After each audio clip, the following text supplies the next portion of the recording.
One AI decision could reshape the entire internet. The internet was built to be open. Anyone could create, anyone could share. But AI is changing that balance.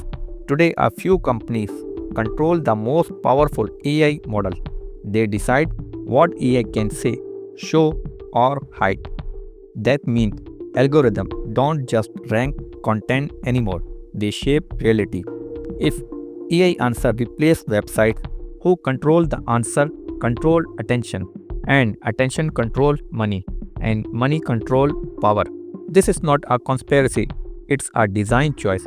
The future of the internet won't be decided by user, but by the rules written into AI system. The question is who writes those rules? Follow Fast 360 News for daily tech and AI updates.